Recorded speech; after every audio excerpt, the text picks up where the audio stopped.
Hi, so this is Sewing Nuts John Dollies video number 2. Now in number 1 we made a body. I didn't completely stuff it, I've done that now. So I thought what I'd do just before we start on the clothes is show you how to close up this gap. The other thing I'm going to do is talk about making the dress, and I will say something quite specific to anybody who was super quick and downloaded the pattern last night. So I will show you making the dress. I've got woven fabric here, which means it's the more difficult option, so I thought that was probably the best to show you. And then I'll talk very briefly about hair, but the whole hair and features thing will be another video another day.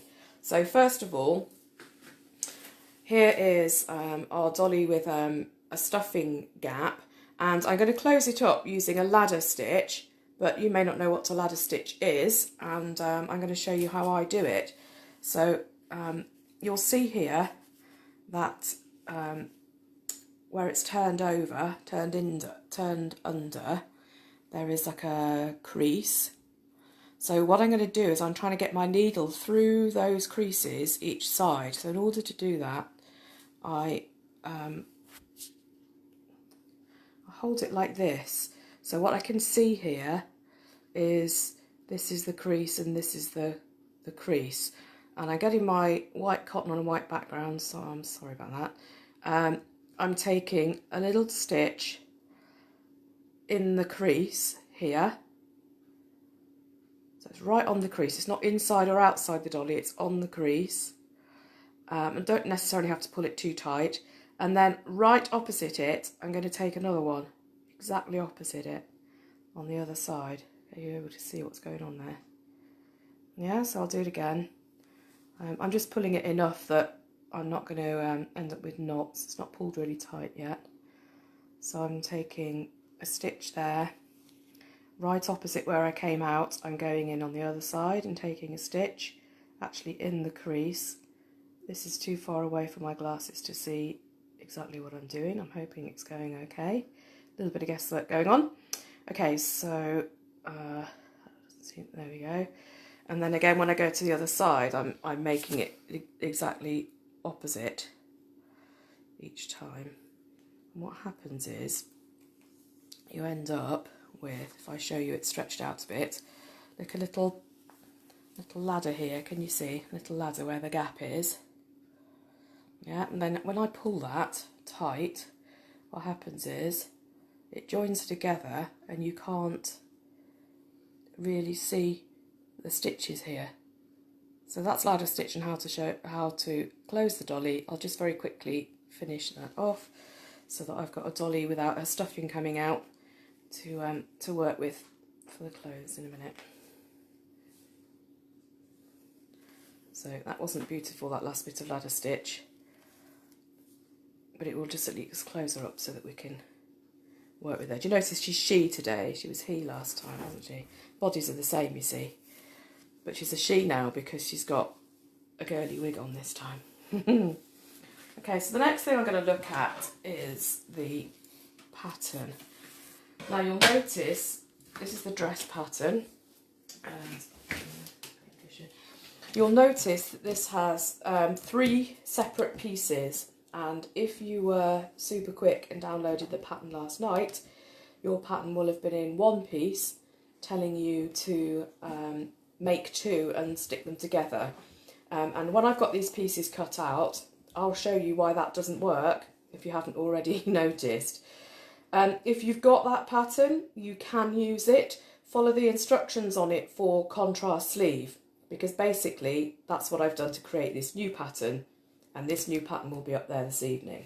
So a couple of things about my patterns. They're all like this.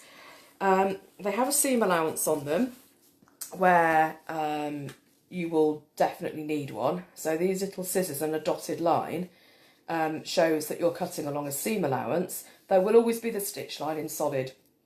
Basically, when I think of patterns, I think of the finished shape, and I usually draw around that and cut my seam allowances out afterwards. Like cut them out So I'll have a piece of paper like this, and then when I cut out, I add them on. But I know that commercially that's not what people are used to. People are used to patterns with the seam allowances on. So I've added seam allowance where you definitely need one, so where it's going to join to another piece. But I have also got the seam line on so that you can see where you're going to be actually stitching. For wovens or for stretch fabric, you're going to need those seam allowances.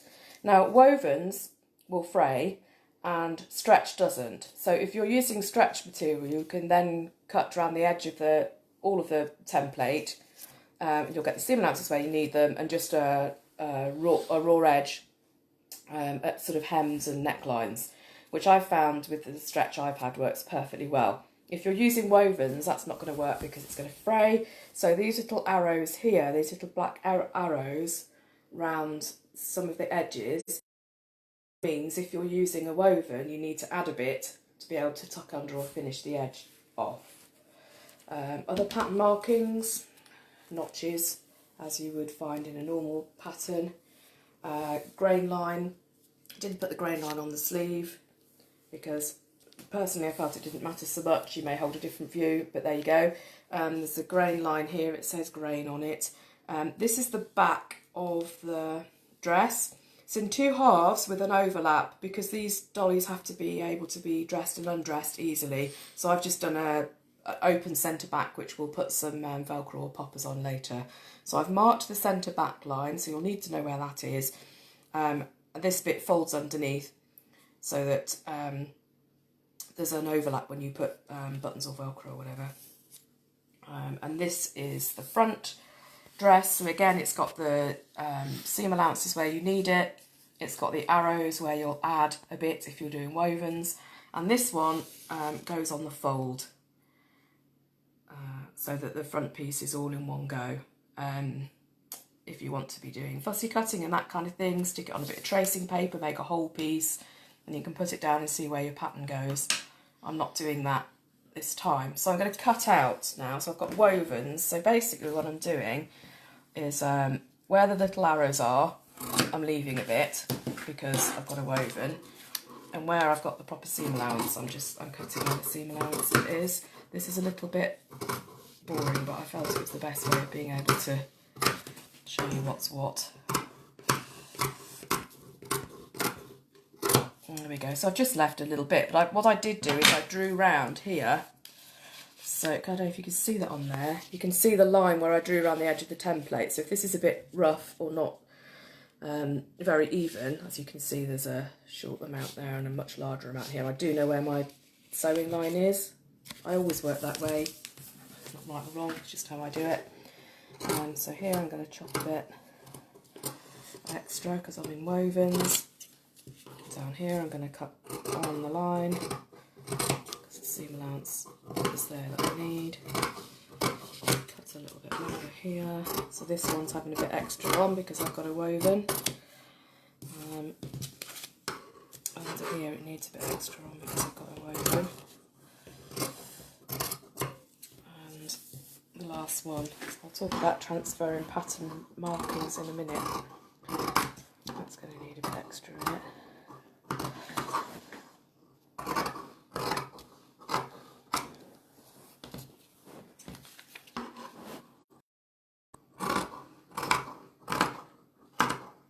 Okay, there we go. So I do want to put my notches in. Just a tiny little snip into the seam allowance is what I do for notches. Now on here I want to know where the centre back is. So if you want to, you could fold it back along that line and mark it in, but you'd need to do it on both pieces. So what I tend to do is I tend to use a sort of notch system there as well. So I'm lining my scissors up with that centre back line and just putting a little notch in, and the same at the top here so that I'll know where it is, centre back. And also I've put a dotted line down the middle of here to give you an idea of where to fold it up. Same thing there. I may or may not take notice of that. I might just do it on the fly because however accurate I try to be, there's always some fiddling to do when I actually get to it. Okay, so that's that. And again, on the front, we want a little notch there. That's it, I think. Don't think there's anything else to mark on there. So if I show you now why the pattern I gave you last night doesn't work, just in case any of you were having a look at that. What I did is I had it all in one, kind of all in one circle. So what I put up for you was a back, a sleeve, back, a sleeve, and half a front. Do it like that, half a front. So I gave you that, put a dotted line here and said, you know, cut 2, stick them on. But what happens is when you stick them together, and I'll also tell you how this came about in a minute, when you stick them together, what happens is, where's the other sleeve? There and there. Look, it overlaps in the front, so you wouldn't have been able to cut it out because it's more than a circle, so you wouldn't have been able to cut it out all in one go. And that came about is because I decided to make the dress A-line than it was originally, and didn't go back and check that it would still work. So I'm sorry about that.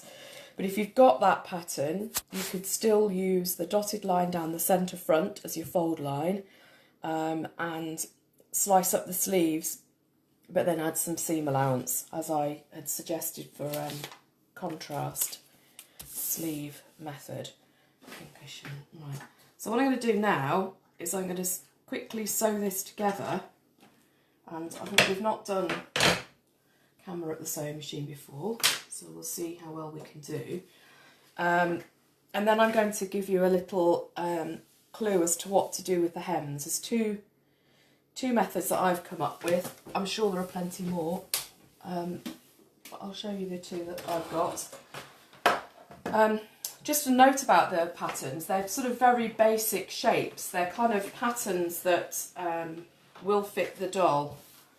I mean, from there, feel free to do your own, you know, longer, shorter sleeves, more flared, less flared, colour blocking, you know, whatever. They're just so that you can at least make something that fits the doll. Right, so what I've got here is a front, 2 backs and 2 sleeves. And I like to keep things in the flat as long as possible. So what I'm going to do first is I'm going to put a sleeve onto the back here, right sides together. Oh, what I meant to say, actually, sorry, when we were cutting out, if you want a pair of something, I've put on some of the pattern pieces, cut a pair, then you either need to, so just take this for instance, you either, that's the one on the fold, not that one then, so you either need to have your fabric right sides or wrong sides together, so opposite ways up, and cut at the same time, or if for whatever reason you're using scraps of fabric and one bit's over here and one bit's over here, then cut one so you can see the writing, and then next time cut one so that you can't see the writing, and then you'll get a pair rather than 2 left sleeves or 2 right sleeves. You should get a pair of sleeves because they are slightly different. Okie doke. So I'm going to match up my little marks because I drew the seam lines on. And if I'm doing it properly, we should pin, shouldn't we? I mean, not a great pinner, but a bit like anybody who quilts will be familiar with popping the pin through where the 2 lines meet, and again through the other side there. You should also have notches if we did this properly. Got 1 or 2 there, got 2 there. I should have 2 in here as well. That's the back, right? Yeah. I think it's going to be quite difficult for you to see me matching the notches up, but I mean, we all know how that goes, don't we? So I'm just going to run the seam allowance is supposed to be 1/4 inch. Say no more.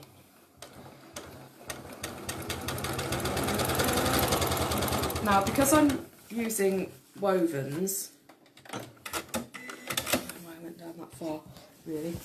Because I'm using wovens, I have not done a back stitch at either end, because in a minute I'm going to do some hemming and that will lock it in.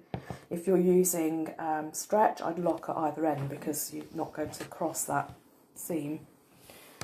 Okay, let's think about this. That's the back, that's the front. That's how it goes, right? Right sides together.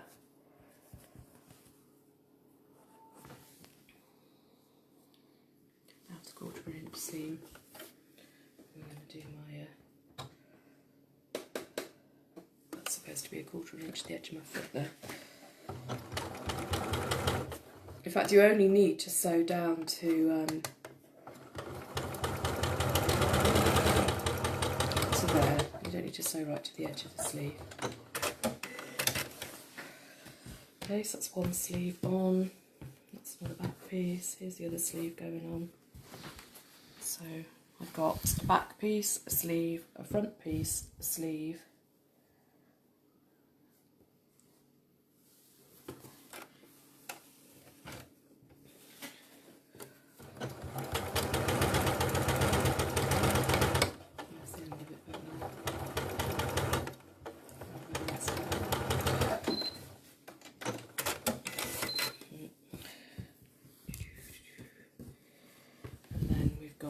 Another back piece to go on there. You can really see now how it overlaps, and you wouldn't have been able to cut it out all in one go.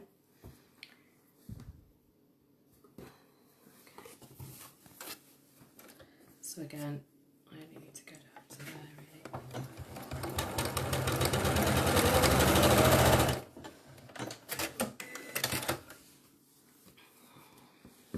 really. Okay, so that's a flat. Sorry, Hazel. That's a flat dress there now. Next thing I would do would be to fold over and hem down this little fold over section here. And what I'm going to do is get the pattern piece back and check, because what I don't want to do is make it too small. I mean, there's a reasonable amount of space in these, but I don't want to make it too small. So I've got my centre back line there. Did I catch on there? Yeah. So here's my centre back notch, but if you think about it, if I fold it back to the centre and fold this back to the centre, then these things will meet like that, and that's not really what I'm aiming for. It's a bit hospital gown, isn't it? Not very modest. So what I'm aiming for is a little bit extra on this side.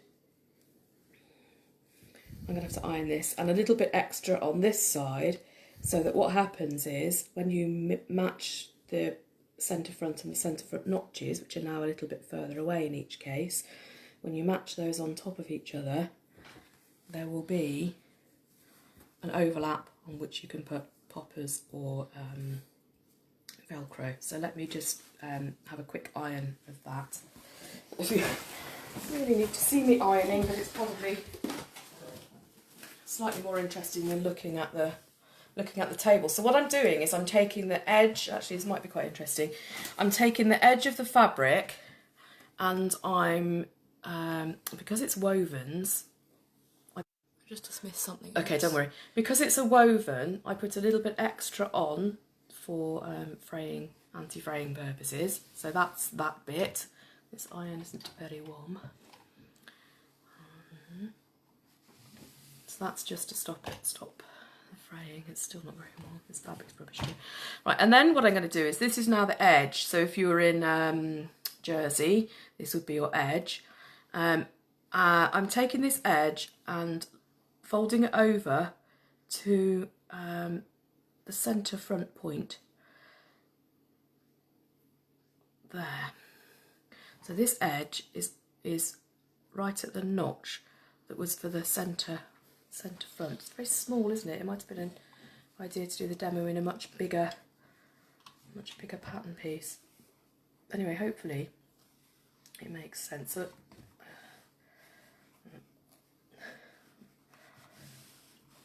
I've always said, haven't I, I'm not very good with small and tiny. I'm much better with it all a bit bigger.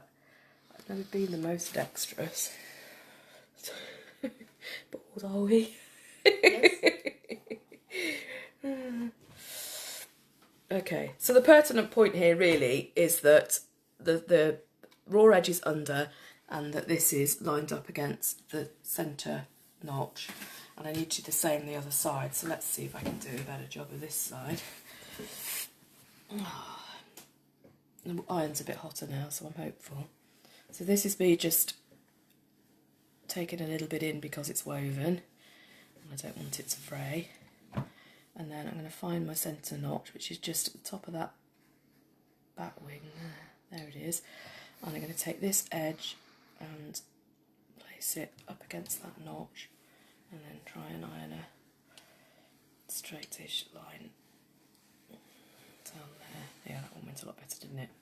Make sure your iron's hot before you start.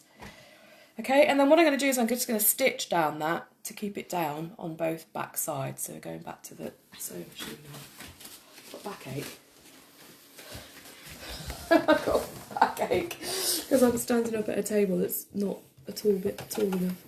Right, so let's just, I'm going to hold the pads at the back so it doesn't disappear down the throat plate because we don't want that.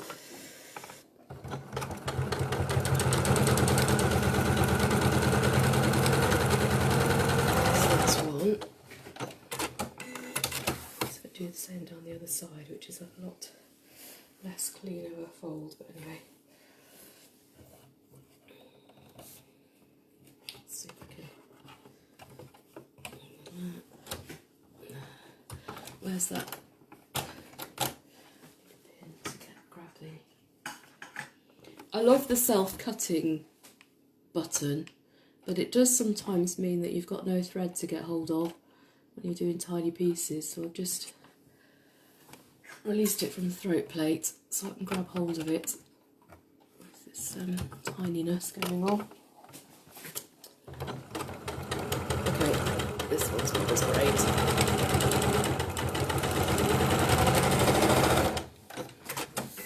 Okay, so I'm going to pop it down here now. So if you look now, when it comes together, it will overlap because that seam line in each case is pretty much down the centre back, and there is some thickness of fabric here to put poppers or whatever you want now. So to complete the construction of the dress, what I'm going to do now is fold it front back and sew up the sides and the little bit of sleeve that there is. So this is the back, this is the front, these are the sleeves, and if I fold it this way, it's now looking a bit more like a dress. And I need to, in fact I should do it the other way, shouldn't I, because then it's right sides together how I'm going to sew it. So like that and like that. And again, if you've got your lines drawn on, so I'm going to make a much better job of this side than I'm going to make of this side, because this has got my seam line drawn on and this is relying on me having drawn a really good 1/4 of an inch. Anyway, so what I'm going to do is I'm going to sew up the side to this here where it joins the sleeve, and then I'm going to sew the two sleeve bits together. And if the sleeves were a bit longer I'd probably do it in a oneer, but I might just do it in two separate bits just to be sure. So let's grab that again. So this is the side seam. Pedal's miles away. Here's the side seam. Two threads. I put this out like that. I probably could have. So I'm going to sew up to this where it joins here. By folding it out like this, I can really see where that is.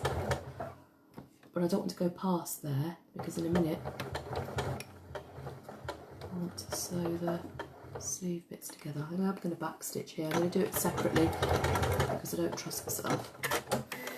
Okay, so that's the side seam, and then you can see here there's a little bit of sleeve that's not joined. So what I'm going to do there is join the sleeves together. I've still got the 1/4 inch thing. I don't really like the 1/4 inch thing so much. Okay, so I'm going to join the sleeves together.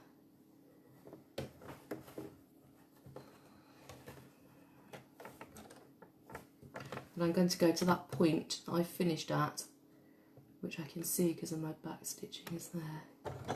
I mean, feel free to put little marks on or what have you. If I turn that the right way around, we can see what it looks like. So I'm turning it right sides in. And we've got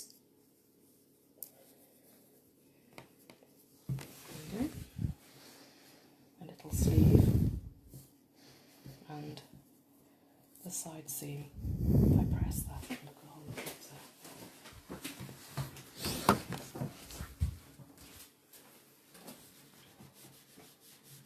there. Oh. This is a sleeve board, but obviously it's not going to work for this little sleeve, is it?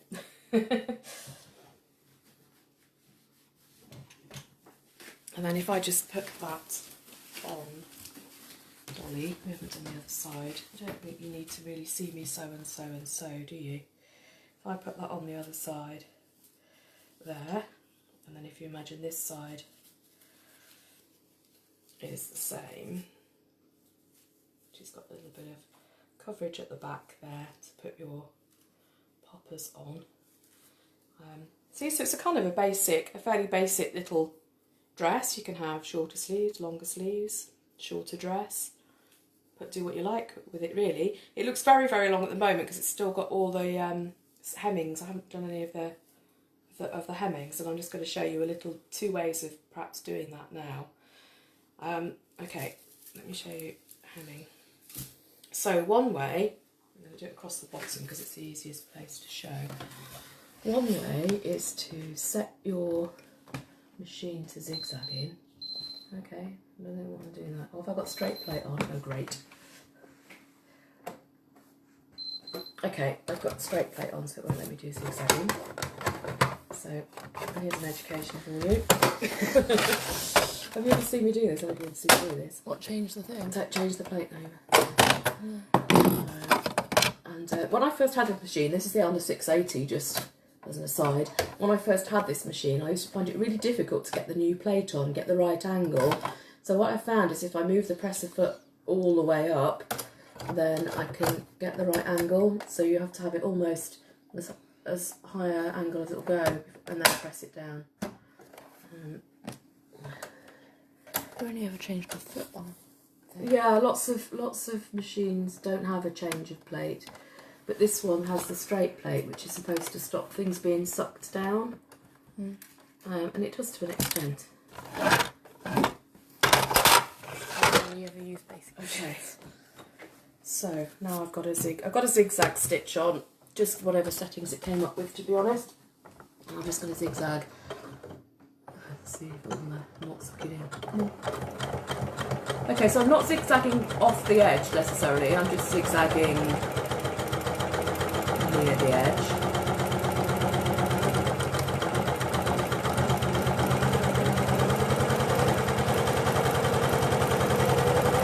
Just up to there because I want to show you the method as well.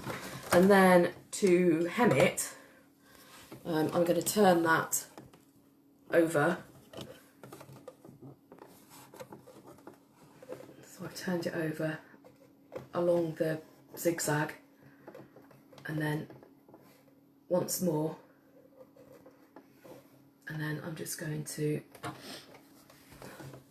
corners.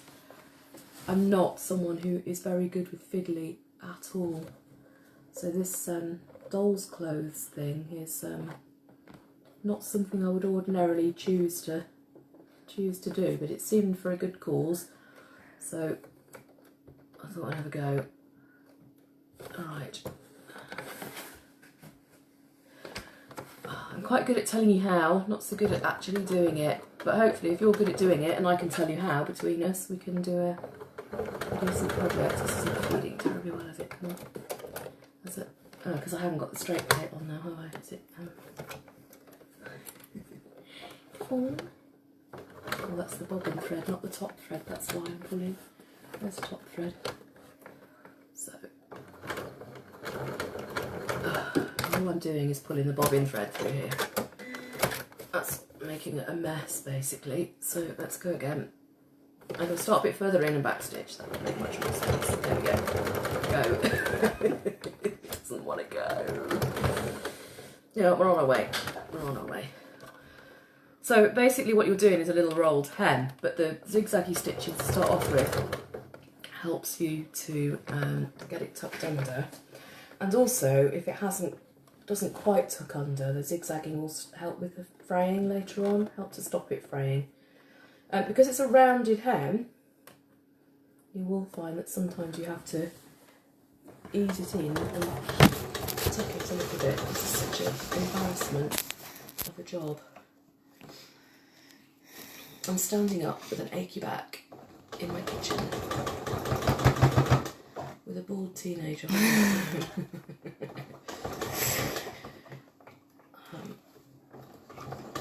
But hopefully that gives you the idea. I mean, the other option, of course, is to put that zigzagging on. See, that's popped out there. Zigzagging on and hand stitch it down. This will give you a little line on the front. So that's one way of dealing with it. The other way, which will be neater, I'm just going to iron this up first, which actually probably would have helped if I'd done that after I'd zigzagged. So I'm just going to take this to iron and iron up it ends.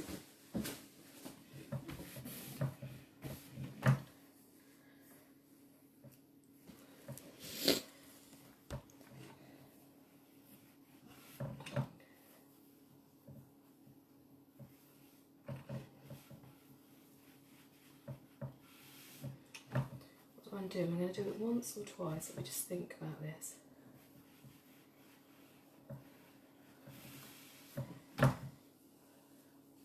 It's a really rubbish cut there. What I'm actually going to do is cut this a little bit more even against the...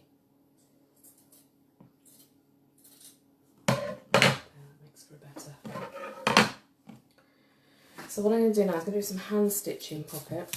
Can you come and see me doing some hand stitching? So I ironed it over, and some people say to put a knot in the end of your cotton, and I really don't like putting the knots in the end of the cotton.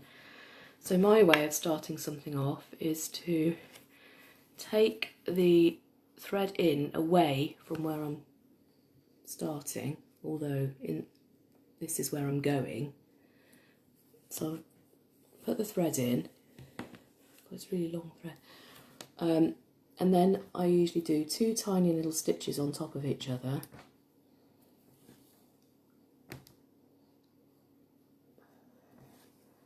Two. And then, just for safety, I do another little and thread this through the loop as it comes through to make a little knot, and that's, you know, that really is going nowhere now. So I'm going to take a little stitch here. In fact, we can use the knotted stitch at the moment. And I'm going to take a tiny stitch in the fabric of the dress beyond the fold, like that. Make sure it doesn't get caught around the corner. And this is why I have little patience with hand sewing, because it's too small for me. Then straight up from there to the hem, perpendicular, I'm going to take another little stitch. It's not dissimilar to ladder stitching, actually. I'm taking a stitch through the what's this, fold, as we did before. I'm coming out again in the fold,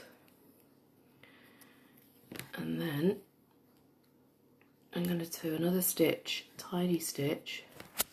This is my end, which will disappear eventually. The end where I started the thread. Just getting in the way for sight purposes. Not going to, is it? Then I'm taking another little stitch in the fabric. It's like sewing a scalp badge on. Yes, it's how I sewed a scalp badge on, yeah. And then another little bit in the fold. So it is a little bit like doing the ladder stitch, because you take a bit of the fold Then you go... Focus. Yeah, I'm moving it around quite a bit, sorry. Okay, so a bit in the fold, a bit in the fabric. When I've done a few of them, if I start to pull it, tighten it up, you'll see, a bit like with the ladder stitch, close the doll, it pulls it over to make a little rolled hem. This is by far the neatest way of doing this job. And then, let me do that again. So I'm taking a little bit in the fold. These glasses are the wrong distance. A little bit in the fold, a little bit in the fabric. I'm just making sure it doesn't get caught up into a knot. A little bit in the fold. Not quite make the fold. A little bit of fabric. And then when I pull it tight, it rolls the hem over, watch. See? It's quite clever, isn't it? So if you've got the patience to do that, that is by far the better option. And if you look on the other side, there's like tiny little stitches on that side. If you did it with a thread that blends more, I just did it in the white so that you could see, then that's a much better way of finishing all the edges off. Where do we get to with this here? So with this zigzag, if I did the same thing, the reason for putting the zigzag on is partly because it will help with the fraying if it ever gets that far, and also it gives a really good line. You can see the zigzags aren't massive. It gives a really good line to fold it on and turn it over, and then it stays there quite nicely because the stitches are under here now. It gives like a good little fold line. And if you wanted to hand stitch this now, so that's kind of a halfway house compromise situation, isn't it? So you can stitch this now, and you could do a herringbone stitch, couldn't you? I don't know if you know that. So again, it's taken a little bit here, but you can take a great big chunk here. It's not so, you don't have to be quite so precise here. I find that easier rather than having to catch the fold all the time. I also find it quicker, as you can see. So I suppose really, given it's so tiny, it's quite hard to manipulate on the machine, I find. This is probably, in fairness, the best way for me to do it. And then if you look on the other side again, you've just got those tiny little things where you picked up the fabric. My knees hurts, my back hurts. Okay, so hopefully, although it's not the most expert from a skill point of view, hopefully that has given you enough to be able to know how to make the dress, and with your skills there at home you might be able to make a better job of it. Let me get up. Oh, Hazel, it's got black screen. Okay, it's fine. So that's the how on the dress, and I will put this new dress pattern up this evening.